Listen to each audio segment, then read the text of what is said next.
ሰላም ሰላም ጤና ይስጥልን ውድ የጋት ሚዲያ ቤተሰቦች እንደያላችሁበት ሀገር የሰዓት አቆጣጠር እንደምን አላችሁ እንደምን ቆያችሁኝ? ኢትዮጵያ ውስጥ ናችሁ ይህን ፕሮግራም ለምትከታተሉ ውድ ቤተሰቦቼ እንደምን ዋላችሁ ማለት ፈልጋለሁ። ዕለተ ማክሰኞ መጋቢት 8 2018 የጋት ውሎ አጫጭር መረጃዎች ከዚህ እንደሚከተለው ወደ እናንተ ይደርሳሉ። ላይክ አድርጉ፣ በጣም ላይክ አድርጉት፣ እይታችን እንዲጨምር ሸር አድርጉ፣ ሀሳብ አስተያየታችሁን አካፍሉ። የጋት ሚዲያ ቤተሰብ ሁኑ፣ ሜምበር ሁኑ። ጋት ሚዲያን በሱፐር ቻት በሱፐር ታንክስ ደግፉ። የደገፋችሁ ስለሆነ ከምንም በላይ ደግሞ ውድ ጊዜያችሁን ሰውታችሁ ጋት ሚዲያን ስለምትከታተሉ ወቅታዊ፣ አስተማማኝ፣ የጠራ መረጃ ወደ እናንተ እንዲደርስ እሱን ስለምትከታተሉ እጅግ የከበረ ምስጋና ይድረሳችሁ። ሁለት አጫጭር መረጃዎች አሉን። የመጀመሪያው እና አንድ የግል ምልከታዬን አጋራችኋለሁ። እንግዲህ በሰሜናዊ የሀገራችን ክፍል በአዲግራት ከተማ ወጣቶችን በግዳጅ እነኚህ የፖሊስ አባላት የሚሊሻ ቀድሞ በዲዲአር የተሰናበቱ ወይንም በተለያዩ ምክንያቶች ከትጥቅ ትግል ያው እነሱ የህልውናችን ዘመቻ ከሚሉት የተሰናበቱትን ወደ ጦር ግንባር እስከ 10 ሁለት ቀን ነው የቀረው ማለት ነው በተቀመጠው ዴድላይን መሰረት ነገና ከነገ በስቲያ። ከዛ ባለፈ እንግዲህ አዲግራት ለኤርትራም ቀረብ ያለች ነች።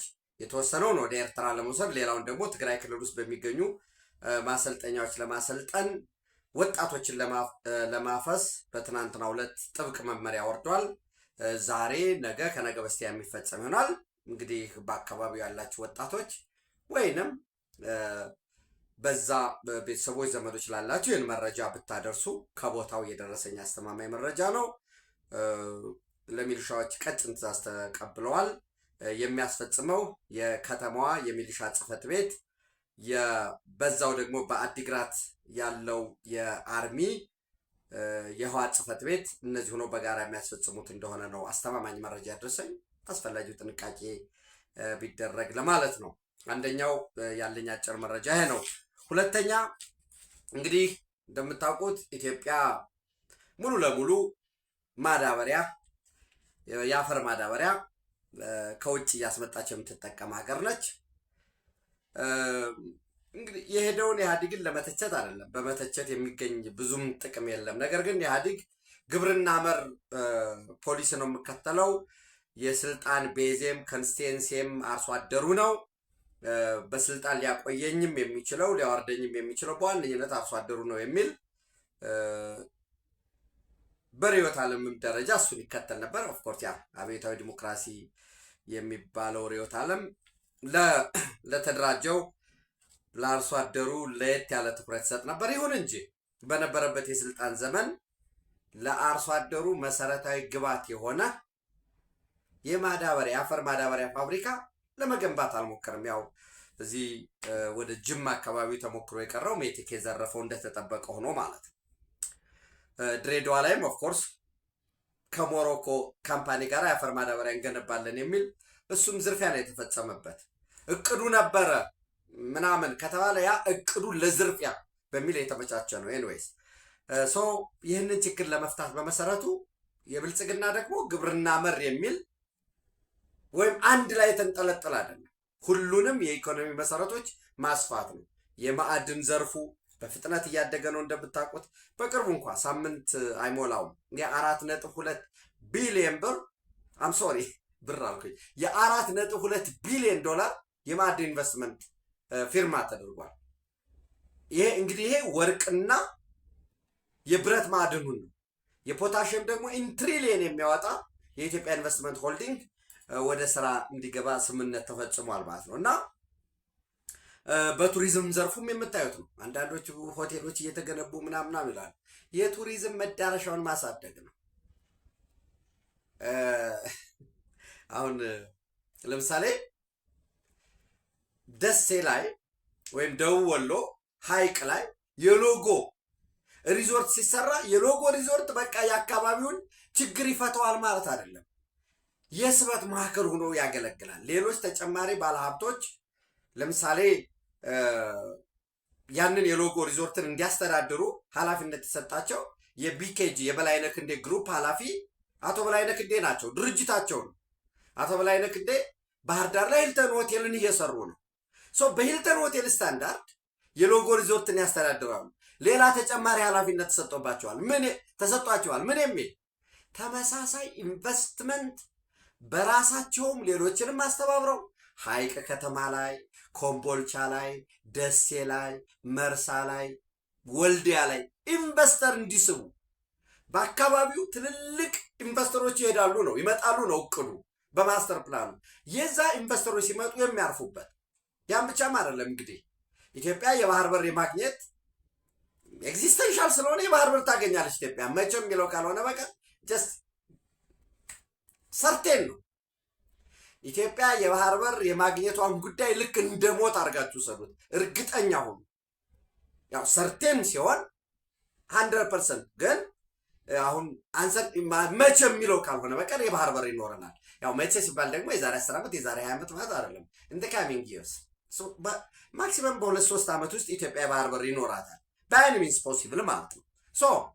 በአካባቢው ይሄ ኢትዮጵያ የባህር በር ሲኖራት ከማንም በላይ ቡም የሚያደርገው ትግራይ አሰብ ሲመለስ ትግራይ፣ አፋር፣ ኮምቦልቻ ኢንዱስትሪ ዞን አለ፣ ደስ ያለ ይህንን አካባቢ የኢንቨስትመንት ማዕከል ለማድረግ ባለሀብቶችን ለመሳብ በዚያ የሚያርፉበት የስበት ማዕከል ሆኖ እንዲያገለግል እንደ ማግኔት እንዲሆን ነው። ቱሪዝሙ ኤንዌይስ በግብርና ዘርፍ ታምር ነው። ስንዴ ብታዩ፣ ቡና፣ ሻይ ቅጠል፣ በቴክኖሎጂ፣ በአካባቢ ጥበቃ፣ በኃይል ልማት እነዚህ በሙሉ መሰረቱን የማስፋት ነው የኢትዮጵያን ኢኮኖሚ። በዚህ ረገድ ኤንዌይስ አጠር ላርግላችሁና ዳንጎቴ ሌላው ይሄ ጎልደን ኮንኮርድ ግሩፕ ሊሚትድ የሚባለው ወደ 2.5 ቢሊዮን ዶላር ነው ኢንቨስትመንት ያለው ታስታውሳላችሁ። ዳንጎቴ ግሩፕ 2.5 ቢሊዮን ዶላር፣ ጎልደን ኮንኮርድ ሊሚትድ ጎልደን ኮንኮርድ ግሩፕ ሊሚትድ የቻይና ድርጅት ነው ጂሲኤል። እሱ በተመሳሳይ የ2.5 ቢሊዮን ዶላር ስንት መጣ? 5 ቢሊዮን። እንደገና ምን አለ እዛው ያሁን እቺ ሶማሌ ክልል ላይ ያለችው ነው የምነግራችሁ። እንደገና እዛ እስከ 1200 ሜጋዋት የሚያመነጭ የኃይል ልማት አለ፣ የነዳጅ ማጣሪያ አለ። በትንሹ አሁን ጎዴ ላይ ብቻ 10 ቢሊዮን ዶላር አለ። ከዛ ባለፈ የኃይል ማስፋፊያ ከተለያዩ ሀገራት ጋር በብድር ገብቶ እነዚህ ጅግጅጋን ጨምሮ ጎዴን በአካባቢው ያለውን ወደ ሐረርን ያው የዛው አካል ስለሆነ በከፍተኛ ትራንስፎርሜሽን ውስጥ ነው ያለው የሶማሌ ክልል። ሲያንሰው ነው፣ ሪሶርስ አለው፣ ሰው አለው፣ ሰላም ፈላጊ ነው፣ በግጭት አዙሪት ውስጥ የኖረ ነው። ከምንም በላይ የሰላምን እሴት የሶማሌ ህዝባችን ያውቀዋል ጠቀሜታው። እና በትናንትናው ዕለት ሌጎስ ናይጄሪያ ውስጥ የዳንጎቴና የጂሲኤል የጎልደን ኮንኮርድ ግሩፕ ሁለቱም በስራ አስፈጻሚ ደረጃ ለቀጣይ 25 ዓመት ጋዝ ሊያቀርብ፣ ይሄ ጋዙ የሚቀርብ ከካሉብና ሂላላ ነው። ከዚህ በፊት ወደ እናንተ አድርሻለሁኝ የምታስታውስ ከሆነ ወደ 108 ኪሎ ሜትር ገደማ ይዘረጋና ከካሉብና ሂላላ ያ 108 ኪሎ ሜትር ተዘርግቶ ቀጥታ በሁለት ቻናል ይከፈላል። ይመጣና አንደኛው ቻናል ወደ የት ይሄዳል? ወደ ዳንጎቴ ፈርቲላይዘር ይሄዳል። ለቀጣይ 25 ዓመታት የሚውል ይሄ ጋዝ ዲሉ ደግሞ 25 ዓመት ይቆያል። 4.2 ቢሊዮን ዶላር ጂሲኤል ክፍያ ያገኛል። 108 ኪሎ ሜትር የዛሬ 3 ዓመት ኦልሞስት ኦፕሬሽናል ሆኗል። ያኔ በከፍተኛ ደረጃ የኢትዮጵያን ከውጭ የምታስገባው ማዳበሪያ ያቆምና ይልቁኑ ኢትዮጵያ ለጎረቤቶቿ ማዳበሪያ የምታቀርብ ነው የሚሆነው። ይሄ የናቹራል ጋዝ ሰፕላይ ቱ ፓወር ዳንጎቴ ግሩፕስ ይህንን የናቹራል ጋዝ የቀረበለትን ምን ያደርጋል? ዳንጎቴ ወደ ናቹራል ጋዙን ወደ አሞኒያ ይቀይርና ማዳበሪያ ያመርታል ማለት ነው። ይሄ እጅግ ለኢትዮጵያ ትልቅ ነገር ነው። እንደምታውቁት ጎዴ ያለው በሜጋ ፕሮጀክቶች ውስጥ በጠቅላይ ሚኒስትር ጽሕፈት ቤት የታላላቅ ፕሮጀክቶች ወይም ሜጋ ፕሮጀክት ኦፊስ ውስጥ የ24/7 የሚባል ክትትል ዴይሊ ክትትል ይደረግበታል። በሳምንት ደረጃ በአስፈጻሚ ደረጃ ስብሰባ አለ። በየ2 ሳምንቱ ደግሞ ጠቅላይ ሚኒስትሩ የሚሰበስቡት ምን ደረሰ የሚል እንግዲህ አሁን ለምሳሌ በባለፈው ሄዱ ሐረር። አሁን ሰው ምንድን ነው ሐረር ሄዱ የቁንደዶ ፈረሶችን ጎበኙ ምናምን ምናምን ነው አይደለ? ስብሰባ ነበረ። እነዚህ የጎዴ ፕሮጀክቶች አፈጻጸም ምን ይመስላል የሚል ኤግዛክትሊ ኦፕሬሽን ላይ ያሉ ሰዎችን ጨምሮ ስብሰባዎች ነበሩ። ይሄ እንግዲህ ከጋዝ ወደ ፈርቲላይዘር ቫሊዩ ቼይን የሚባለው 108 ኪሎ ሜትር ከካሎብ እና ሄላላ በቀጥታ ይቀርባል። ለ25 ዓመት ከ3 ዓመት በኋላ ስምነት ይደርሳል። ሌላም ደግሞ ከዚህ ውጭ ደግሞ ምን አለው? ኢንቨስትመንት አለው ጂሲኤል ሌላ ተጨማሪ ኢንቨስትመንት በአመት 1.33 ቢሊየን ሊትር ኦፍ ጋዝ ያቀርባል። ወይንም ይሄ 3.5 ሚሊዮን ቶን ኦፍ ኦይል የተጣራ ነዳጅ ዘይት ያቀርባል ማለት ነው። ሞሮለስ በአብዛኛው ይሄ የተጣራ 1.33 ቢሊዮን ሊትሩ የዛሬ 3 ዓመት ወደ ስራ ይገባል ማለት ነው። የኢትዮጵያን ገበያ የሚሸፍን ይሆናል። ከዛ ባለፈ ሁለተኛ ዙር ጥናቶች እየተጠኑ ያሉ ጥናቶች አሉ። ከዚህ በፊት ጥናቱ መስመሩ ተዘርግቶ ቀጥታ ወደ ጅቡቲ ፖርት ሄድና ከጅቡቲ ፖርት ለዓለም ገበያ ይቀርባል የሚል ነበር የመጀመሪያ ጥናቱ። አሁን ግን ያ ተሰርዞ ወደ አሰብ ለመዘርጋት የአዋጭነት ጥናቶች በመጠናቀቅ ላይ ይገኛሉ። አሁን አንዳንዶቹ እንዴ ዋይ ለምን አሰብ ለምንድን ነው አሰብ ምናምን የሚበቃ ጀስት አሰብ ይጻውስ እና ወደ አሰብ የአዋጭነት ጥናቶች እንደገና ተከልሶ ወደ መስመሩን ብቻ ለመዘርጋትና ወደ ኦፕሬሽናል ከዛ ደግሞ አሰብ ከደረሰ በኋላ የማጣሪያ ምናምን ስራዎች ይሰራሉ። ለዚህ ብቻ ኒርቱ 10 ቢሊዮን ዶላር ያስፈልጋል። በቅርብ ጊዜ ወደ ስራ የሚገባ ይሆናል። በሞመንት የግድ ወደ ውስጥ ይገኝ ድረስ አንጠብቅ፣ መስመሩ የተዘረጋ ይቆያል ማለት ነው። ይሄ ለኢትዮጵያ መልካም እድል ነው። ሌላው ከዚህ ከመካከለኛው ምስራቅ ግጭት ጋር ተያይዞ እንደምታውቁት ትናንት ወደ እናንተ ለማቅረብ እንደሞከርኩት በዩናይትድ አረብ ኤሚሬት እና በኪንግደም ኦፍ ሳውዲ አረቢያ ወይ በሳውዲ አረቢያ መካከል ከፍተኛ ቁርሾ ነበረ። ያ ቁርሾቸው የዘር ወይ የሃይማኖት ወይ ምናምን አይደለም። በቀጠናው ላይ በአፍሪካ ቀንድ በገልፍ ኮኦፕሬሽን ካውንስል በዛ ቀጠና እና በዓለም ላይ ራስን ፖርትሬት የማድረግ ራስን የማቅረብ ለምሳሌ ምን ብያችኋለሁ? ሴንቲኒያል ፕላን አላቸው ዩናይትድ አረብ ኤሚሬቶች የ50 ዓመት ማለት ነው። የዛሬ 50 ዓመት በ2076 የት ላይ ነው ራሳችንን የምናገኘው የሚል እቅድ አቅርበዋል። በዛ ወቅት የሴንቲኒያል ፕላን በ2071 ዩናይትድ አረብ ኤሚሬት ምን ትመስላለች? ያኔ እኮ መሐመድ ቢን ዛይድ አልናህያን የሉም። አሁን ያሉት በ27 ይኖራሉ። 26 ነው አሁን 2026 አስቡ። 50 እቅዱ የተዘጋጀው በ2021 ነው። ይሄ እቅድ ያዘጋጁት በ2020 እቅዱ ተዘጋጀ። 2021 ጀምሮ ወደ ስራ እንደሚገባ ዝርዝሩን ብታነቡት ደስ ይለኛል ብያቸዋለሁ። ከዚህ በፊትም ዩኤኢስ ሴንቲኒያል ፕላን ብላችሁ በግብርና ረገድ፣ በፖርት ልማት፣ በአየር ልማት በሙሉ በኢኮኖሚ ዘርፎች በዓለም ላይ በ2071 እጅግ ተጽዕኖ ፈጣሪ ከሆኑ ለኢንቨስትመንት ለመኖር በሁሉም ረገድ ቀዳሚ ከሆኑ ሀገራት ዝርዝር ውስጥ እንሆናለን ብለው ነው እየሰሩ ያሉ። አንደኛው ይሄ ነው። ቡርጅ ከሊፋ አለ ለምሳሌ ትልቁ የሚባል በዩናይትድ አረብ ኤሚሬት ውስጥ። ለምን ይሄንን ተበለጥ እንደ ምልክት ወስደው ከዛ የሚበልጥ ህንፃ ማን እየገነባ ነው? ሳውዲ አረቢያ እየገነባ ነው። ኢትሲምስ ህንፃ ሊመስላችሁ ይችላል። ግዝፈት ትልቁ ህንፃ የት ነው ያለው? ልክ ለምሳሌ በአፍሪካ ትልቁ ግድብ የት ነው ያለው? ኢትዮጵያ። እንዴ ለምን እኛ ጋር አንሆንም የሚል አለ። በአፍሪካ ትልቁ የባቡር መስመር ወይ በአፍሪካ ትልቁ ምናምን። ይህ ግዝፈት በራሱ አንድ መወዳደሪያ። በአፍሪካ ስንዴ የምታመርት በስንዴ ራሷን የቻለች መባሉ አንድ ነገር ነው። ግን ግዙፍ ስንዴ አምራች ሀገር ኢትዮጵያ። በአፍሪካ ትልቁ ግዙፉ ኤርፖርት አንድ ከዚህ በፊት አይ ቲንክ ቆይ እናየዋለን። እና ለምንድን ነው ኢትዮጵያ 12.5 ቢሊዮን ዶላር ያወጣ ኤርፖርት የምትገነባው? ለምን የቦሌ ኢንተርናሽናል ኤርፖርትን ማስፋፋት አትችልም ብለው ቢቢሲ ወይንም ምንድን ነው የሚለው ይሄ ቆይ ስላለኝ ነው ብታዩት ደስ ይለኛል በሚል ነው ቤስት ኖትስ። እና ምን ይላል ጋምብል እያደረገች ነው ወይ? ጋምብል ያው ሲባል ስፔኩሌሽን ኢትዮጵያ እና አስፈላጊነቱ ምንድን ነው ብሎ ነው የሚተነትነው።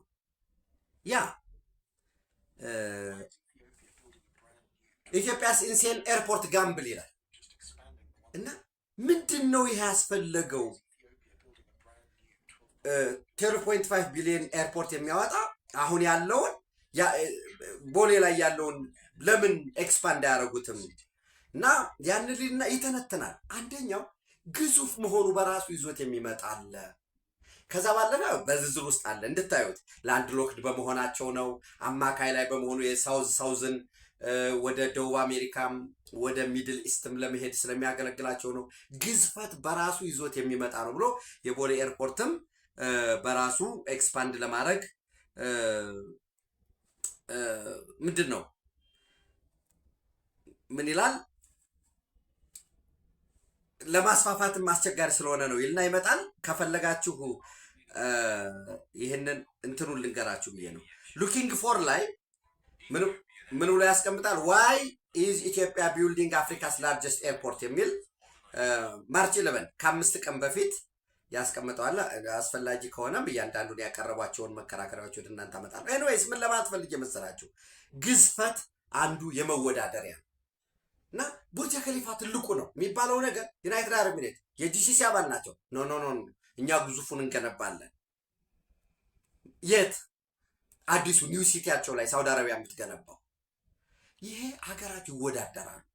በዋነኝነት ግን በቀጠናው ፖርትሬት ለማድረግ በሚደረገው ቀጠናዊ ተጽዕኖ ፈጣሪነት ከፍተኛ ውድድር ሽቅድድም ውስጥ ነው ያሉ። ይህንን የት ታገኙታላችሁ? ለምሳሌ የመን ላይ ሳውዲ አረቢያ የፕሬዚደንሻል ሊደርሽፕ ካውንስል የሚባለው ስትደግፍ፣ ዩናይትድ አረብ ኤሚሬት ደግሞ ሳውዘርን ትራንዛክሽን ካውንስልን ትደግፋለች። የሳውዘርን ትራንዛክሽን ካውንስል በኢንዲያን ኦሽን በኩል ያለ ነው።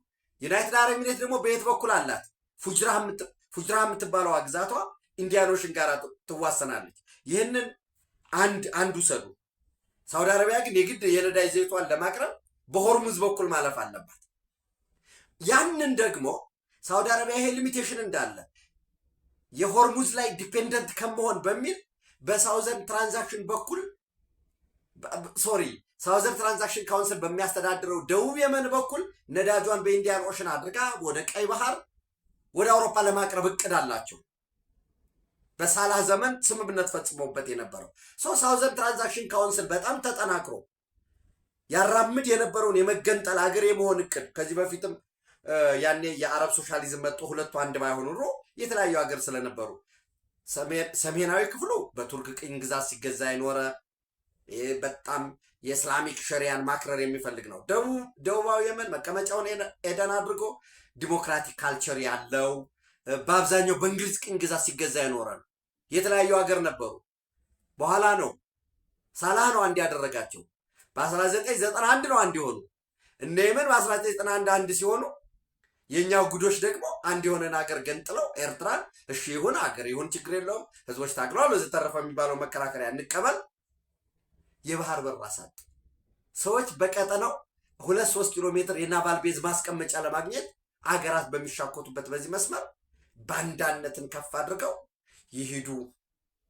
እኛ ጨርሰናል ምናምን ተብሎ ደግሞ ፍልስፍና ዲሞክራሲ ምናምን መሆኑ ለዘመናት አፄ ኃይለ ሥላሴ፣ ዳግማዊ አፄ ምኒልክ፣ ልጅ ኢያሱ፣ ንጉሱ ቀዳማዊ ኃይለ ሥላሴ፣ ደርግ ለዘመናት ከዛም ባለፈ ትውልድ ሁሉ የሞተበትን ቀይ ባህር አንዳንዴ ቀይ ባህር ቀይ የሆነው በኢትዮጵያን ደም ነው እስኪባል ድረስ አጥንት የተከሰከሰበት ነው። ይሄ ሰሜኑ የሀገራችን ክፍል ተደጋጋሚ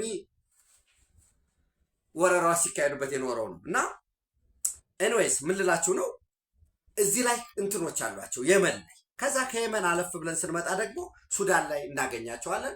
ሱዳን ላይም ሌላ አይደለም ኢንተረስታቸው፣ ሁለቱም የማይኒንግ ኢንተረስት አላቸው፣ የሬድሲ ኢንተረስት አላቸው፣ የእርሻ ኢንተረስት አላቸው። አንደኛው አርኤስኤፍን ይደግፋል፣ ራፒድ ሰፖርት ፎርስ ዳጋሎን፣ አንደኛው አልቡርሃንን ይደግፋል። እዛ ጋር ደግሞ ኢንተርሴክት ያደርጋሉ። ግብፅ ይመጣል። ግብፅ ከሳውዲ አረቢያ ጋር ይሆናል። ኤርትራ እዛ ጋር ይገኛል። ከሳውዲ አረቢያ ጋር ከግብፅ ጋር ይገናኛል። እዛው ኤርትራ ደግሞ ለሱዳን አርሚ ፎርስ ተዋጊዎች በመመልመል በማሰልጠን በማምጣት ሲደመር ደግሞ ትጥቅ በማስታጠቅ ደግሞ ከኢራን ጋር ይገናኛል። የየመን ሀውቲዎችን ወታደር ያሰለጥናል።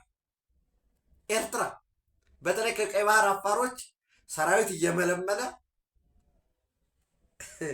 ሀውቲዎች ድረስ ያዋጋል። ያ ዝርዝር ውስጥ ያለ ነገር ነው። ኢትዮጵያ ላይም ከማን ጋር ነው አላይ ማድረግ ያለባት? ሳውዲ አረቢያ ከኛ ጋር መሆን አለብህ፣ እኛን መቀበል አለብህ ይላል። ከዩናይትድ አረብ ኤሚሬት ጋር ዩናይትድ አረብ ኤሚሬት ደግሞ ኢንዲፔንደንት ላይ አብረን በጋራ ኢንቨስትመንታቸው ከፍ ያለ ነው። ኢትዮጵያ ደግሞ የለም ከሁሉም ጋር አብሬ እሰራለሁ። የተለያየ ኢንተረስት አላችሁ። የእናንተ ኢንተረስት እንደተጠበቀ ሆኖ የኔ ደግሞ መበልጸግ ማደግ እፈልጋለሁ የሚል እነዚህ ጉዳዮች አሉ። ሶማሊያ ላይ በተመሳሳይ በሶማሌላንድ በሶማሊያ ጉዳይ፣ ኤርትራ ላይ፣ እስራኤል ላይ የአብርሃም አኮርድ ጉዳይ ይመጣል። የቀይ ባህር ጉዳይ የሬድሲ የአረብ ሊግ አለ። አረባይዜሽን ኦፍ ዘ ሬድሲ አለ። በተለይ በሳውዲ አረቢያ በኩል ከግብፅ በኩል የሚመጣ ግፊት አለ። የአረብ ኔቶን መስረት አረብ የሬድሲ ሴኩሪቲ ካውንስል ያስፈልጋል ሲባል በባለፈው ሪጀክት ያደረገች ዩናይትድ አረብ ኤሚሬት ነች። ባህሬንም ሪጀክት አደረገዋለች። ቦልድ ላይ አትናገር እንጂ የእስራኤል ጉዳይ አለ እዚህ ሬድሲ ላይ፣ የቱርክ ጉዳይ አለ እዚህ፣ የሌሎች ሀገራት ጉዳይ አለ። በዋነኝነት እኛም ቢመለከተንም ይሄ ሁሉ ልዩነት ሲያናክሳቸው ሲያባላቸው የነበሩ ሀገራት ኢራን መጣና ሱፐር ኦርዲኔቲንም ይባላል። ወዳጄ እኔ እናንተ፣ እህቴ እኔ እናንቺ በሆነ ጉዳይ ልንጣላ እንችላለን። ሁለታችንንም ግን ሊውጠን ሊያጠፋን የሚችልን ኃይል ከመጣ ለጊዜው ልዩነታችንን ወደ ጎን አድርገን በጋራ ያን ጠላታችንን እንፋለማለን። ሱፐር ኦርዲኔት ኢነሚ ይባላል። ይህ ኮንሴፕት የበለጠ እንድታነቡት ለማለት ነው። የሳውዲ አረቢያ ክራውን ፕሪንስ መሐመድ ቢን ሰልማን እና የዩናይትድ አረብ ኤሚሬት ፕሬዚደንት መሐመድ ቢን ዛይድ አልናህያን በትናንትናው ዕለት በስልክ ምን ይሉታል ሃይ ሌቭል ፎን ኮል እና በስልክ ተነጋግረዋል። በንግግራቸው በጋራ ሁሉንም ልንቆጥበው የምንችለው ሪሶርስ የለም። ሁሉንም ያለንን አቅሞቻችንን፣ ኃይላችንን፣ ሪሶርሳችንን የአገር ውስጥም የውጭም ያለን ግንኙነት አስተባብረን ኢራን በእኛ ላይ የምሰነዝረውን ጥቃት ማስቆም መቻል አለብን። የገልፍ ኮኦፕሬሽን ካውንስል ወደ ፉል ካፓሲቲ እንዲመጣ ይህን ስራ መስራት አለብን የሚል በጋራ ተነጋግረዋል። እንግዲህ የከረመ በቀጠናው ላይ ገዝፎ ለመታየት በሚደረግ እሽቅድድም የነበራቸውን ልዩነት ወደ ጎን አድርገው በጋራ ለመስራት ወስነዋል። ምንድነው የሚለው? they pledge to mobilize all available capabilities to preserve regional security in the face of persistent aggression ከኢራን በኩል የሚመጣውን በተለይ በዚህ የሆርሙዝ ሰርጥ መዘጋቱ የኸርግ ደሴት ደግሞ አይ ቲንክ ድጋሜ ጥቃት መፈጸሙ አይቀርም። መረጃ የበለጠ መውጣት አለበት። እኔ ይሄ ቀረጻ ጠዋት ስለሆነ ማታ ላይ እያየኋቸው የነበሩ 6-7 ሰዓት ላይ ሌሊት ላይ እያየኋቸው የነበሩ መረጃዎች ነበሩ። በተለይ የኢራን አሁን ዲፋክቶ መሪ አያቶላህ ሞጅተባ አሊ ኻሜኒ አንዳንዶቹ ሩሲያ ነው ያሉ ይላሉ። እጃቸው ላይ እግራቸው ላይ ጉዳት ደርሶባቸዋል፣ መናገርም አይችሉም ሚል ሲወጣ ነበረ። ወይል እሱ አንድ ነገር ነው። ሲአይኤ ደግሞ አፕዴት አረጋቸው ተብሎ ደግሞ በተለይ ለዶናልድ ትራምፕ መረጃ ሰጣችሁ ባለው ያው እሱና አሁን ቃሉን እዚህ አንጠቀመውም ሆሞሴክሹዋል ናቸው በሚል ቀርበላችሁ ባለው እሱ ሌላ ጉዳይ ነው። አይ ተሽሏቸዋል፣ በጥሩ ሁኔታ ነው ያሉ። ኢራን ውስጥ ማንነቱ ምንድነው ለጊዜው ማንነቱ በማይገለጥ ፕራይቬት ሆስፒታል ውስጥ ሕክምና እያገኙ ነው የሚለው እሱ ሁሉ እናዘው።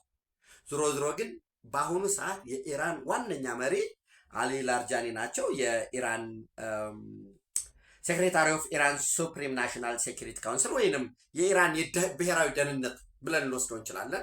ደጋግሜ እንደነገርኳቸው ኢራን በሁለት መንገድ ነው የሚመራው። ሱፕሪም ሊደሩ አለ፣ ሱፕሪም የበላዩ ያ ሱፕሪም ሊደሩና በውስጡ የሚያዋቅራቸው በሙሉ ለሱፕሪም ሊደሩ ተጠሪ ሆና ሱፕሪም ሊደሩ ግን ተጠሪነቱ ለፈጣሪ ለአላህ ብቻ ነው። ማንም የሚጠይቀው ወይም ተጠያቂነት የለበትም። ሁለተኛው ፕሬዚደንሻል ካውንስሉ አለ። ፕሬዚደንቱ መስፔስኪያን ወይ በምርጫ የሚመጣው እሱ ደግሞ የራሱን ካቢኔ ያዋቅር። ያ ካቢኔ ተጠሪነቱ ለፕሬዚዳንቱ ይሆናል። ፕሬዚዳንቱ ደግሞ ተጠሪነቱ ለሱፕሪም ካውንስሉ ይሆናል። ይህ ሱፕሪም ካውንስሉ ነው ዋና በኢራን የፖለቲካ፣ የኢኮኖሚ፣ የቴክኖሎጂ፣ የሚሊተሪ ኤቭሪቲንግ ኢቭን ዴይሊ ላይፍን ያንን የወሰነው ውሳኔ ነው የሚተገበረው ማለት ነው። ያንን ለማስተግበር ሚሊተሪው አለ፣ ኢንዲፔንደንት ሚሊተሪ አለ፣ አይአርጂሲው የኢራን አብዮታዊ ዘብ አለ። ባሲጅ የሚባለው ደግሞ የሞራል ፖሊስ የሚባል አለ፣ ሚሊሻ ኢቭን ከጸጉር አስተካከል ከሂጃብ አለባበስ ጀምሮ አጠቃላይ ሞራልን የሚቆጣጠር ግን ፓራሚሊተሪ የሆነ በጣም ስትሮንግ የሆነ ባሲጅ አለ። የኢራን በአሁኑ ሰዓት የሱፕሪም ካውንስሉ መሪ አስቀድሜ ያልኳችሁ አሊ ላርጃኒ ናቸው። ሶሻል ሚዲያ ላይ በተለይ ትዊተር ላይ የሚሆን በተለያዩ ሚዲያዎች እየቀረቡ ዶናልድ ትራምፕንም ቤንያሚን ኔታንያሁንም የሚያጥረገርጉ ናቸው። በተመሳሳይ 6 ሰዓት ላይ ሱናየውና በጣም ከፍተኛ ብዙ መሪዎች ናቸው የተገደሉት የሚል መጣ። ማረጋገጥ ይጠበቅብኛል። ሶሪ እንግዲህ ያው የአንድ ወገን መረጃ እንዳይሆን እንጂ ኢቭን ራሱ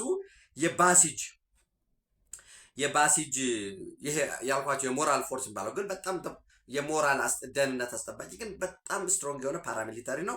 የእሱ አዛዥ የሆኑትም ጎሳም ረዛ ሱሌይማን ተገድለዋል። ሌሎችም በጣም ከፍተኛ አመራሮች ተገድለዋል የሚል መረጃ እየወጣ ነው። እንግዲህ አጠቃላይ መካከለኛው ምስራቅ ይሄ ነው። በዚህ ውስጥ የህርግ ደሴት ላይ ድጋሚ ጥቃት ሊፈጸም ይችላል ብያቸዋለሁ። ህርግ ደሴት ማለት ወደ 22 ኪሎ ሜትር ስኩዌር ስፋት ያለው የኢራን አጠቃላይ ኢነርጂ ማዕከል የሆነ ነው።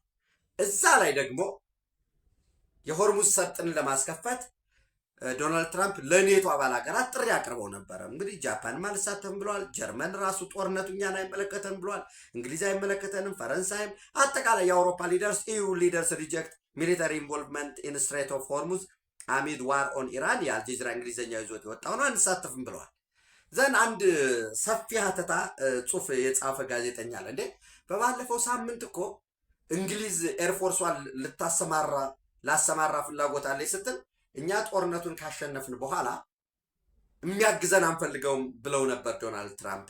ለምንድን ነው አሁን ድጋፍ የጠየቁ የሚለውን ጥያቄ አነሳና ሰፊ ትንተና አስቀመጠ። ግን ትናንት ማታ ደግሞ ዶናልድ ትራምፕ እንደተከታተላችሁት ኔቶ እኛን ለኔቶ በትሪሊየን ዶላር የምናወጣው የምንጠብቃቸው እንጂ እነሱ አይጠብቁንም፣ ይህንን ለአሜሪካውያንም ለዓለምም ለማሳየት ፈልጌ ነው የሚል የተቀመጠ ጉዳይ አለ።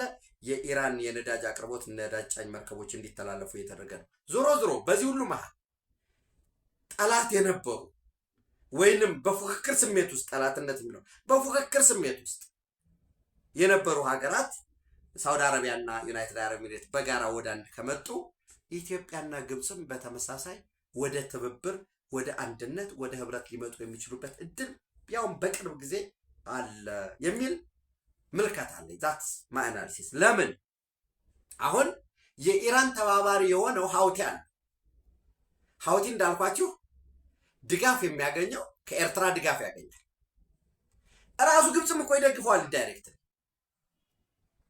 ያው በቀጥታ ነገር የምንችለው የቱርክም ድጋፍ አለ። በጋራ ሆነው ዩናይትድ አረብ ኤሚሬትና ሳውዲ አረቢያ ሆነው ሀውቲን ለመቀጥቀጥ ለማጥፋት ሞክረዋል። ውጤት ስላላመጡ የሁለቱም ሀገራት እግረኛ ሰራዊት አስገብተው ሊዋጉትም ስላልቻሉ በዚህ ምክንያቱ ያን ያህል ድል አላስመዘገቡ። ነገር ግን አሁን ኢራን አክቲቬት ብታደርገውና የየመኑ ሀውቲ ጥቃት ቢፈጽም ባቤል መንደብ ላይ አሻግሮ ወደ ጅቡቲ ላይ ግድ የለም መተላለፍ አቁም ያለሁኝ ቢል አንደኛ ኢትዮጵያ እኛ 90% ንግዳችን በሙሉ በየት ላይ ነው ዲፔንደንት ያደረገው? ከቻይና ሸቀጥ እናመጣለን፣ ከህንድ ሸቀጥ እናመጣለን፣ ወደ ቻይና ወደ ህንድ ሸቀጥ እንልካለን፣ ነዳጅ ከዚህ ከመካከለኛው ምስራቅ እናመጣለን። ባቤል መንደብ ለኛ እስትንፋሳችን ነው፣ በቃ ህልውና ነው። ጀስት ናይፍ ኦን ትሮት የሚባለው ነው እዚህ ላይ ያለ ነው ለኛ። ጸረ ኢትዮጵያ ጸረ ህዝብ ነው መለስ ዜናዊ። ጸረ ህዝቦች ናቸው ኢህአዴግ። ጸረ ህዝብ መጥፋት መታወስ የሌለበት ነው ህወሓት ሲባል ይህ ነው። ልትደራደር ትችላለህ የሆነ ነገር አድርገህ እንዲሁ አንዳንድ የማይጠቅም ጠፍ መሬት በሚባል እንኳ በኩል 20-30 ኪሎ ሜትር አክሰስ ትጠይቃለህ እንጂ ዝም ብለህ አስረክበህ ትወጣለህ። ከዛስ ሌላውን እንቶ ሻዕቢያም ያም ሁሉ ተሰጥቶት አሻፈረ ብሎ ጦርነት ከፈታለ። አስመራን እያየኸው እዛ ደርሰህ ለምን አሰብን ሳትቆጣጠር ትመጣለህ? እና ዞሮ ጥቃት የሚፈጽም ከሆነ ማን ላይ ነው ሀውቲ ጥቃት ሊፈጽም የሚችለው? አንድ በርበራ ላይ ጥቃት ይፈጽማል ማለት ነው። ሶማሌላንድ ላይ የእስራኤል አለ፣ ዩናይትድ አረብ ኤሚሬት አለ፣ ቤዝ አለው ሚሊተሪ ቤዝ ስለተባለ አንድ እሱን ውሰዱ። ሁለት ጅቡቲ ላይ ጥቃት ሊፈጽም ይችላል። ኦኬ ጅቡቲ ኔቶ መተላለፊያውን ሊዘጋ ነው። ይሄ መተላለፊያውን የሚዘጋ ከሆነ ስዊዝ ካናል በራሱ ዘጭ ነው የሚለው።